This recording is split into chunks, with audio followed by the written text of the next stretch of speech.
Hi, it's Andrew from SACS. Culture match, I think, is vastly overrated. Now that's going to sound like a piece of heresy straight away to a range of people in the human resources world. What I mean by culture match is vastly overrated. What you see in front of you is the hexaco model of personality. So often when people talk about culture mismatch, I believe what they're talking about is personality mismatch. So let's look at, for instance, honesty, humility. So at the bottom of the section that says honesty, humility, you see this characteristic called modesty. People who are low in modesty are arrogant. Well, is that a culture mismatch? No, that's a personality fault. An arrogant person is really not a good culture match for very many organisations at all. You also see on the right-hand side, you have this characteristic called conscientiousness. Now, if a person is low in conscientiousness, that means that they are likely to be disorganised and they may well be lazy.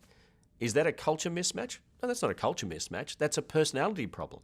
You also see at the middle of the bottom row this characteristic called agreeableness. If a person is low in agreeableness, that means they're an angry person.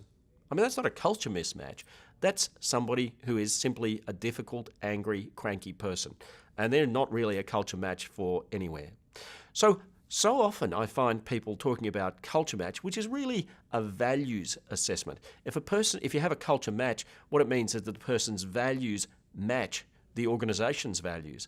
Now, you can have people whose values match the organisation's values, but if they have a difficult, cranky personality, you're going to find that that's what causes the problem. Now, for instance, if you try to predict counterproductive work behaviours, people doing bad things from personality versus values, you'll find that personality can predict negative behaviours with 40 to 45% accuracy. Now, that's an incredibly accurate prediction in terms of the human resources world, whereas values predict this with only about 17 to 18% accuracy. So when a person is said to be a values mismatch or a culture mismatch, often it's a personality issue.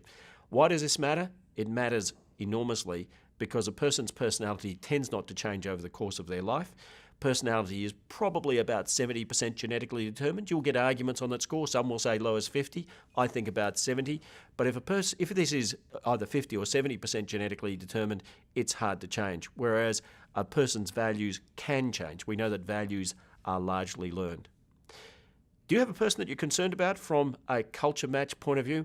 Why don't you find out, psych test them, and find out whether it is a culture mismatch or whether the person simply has a difficult personality.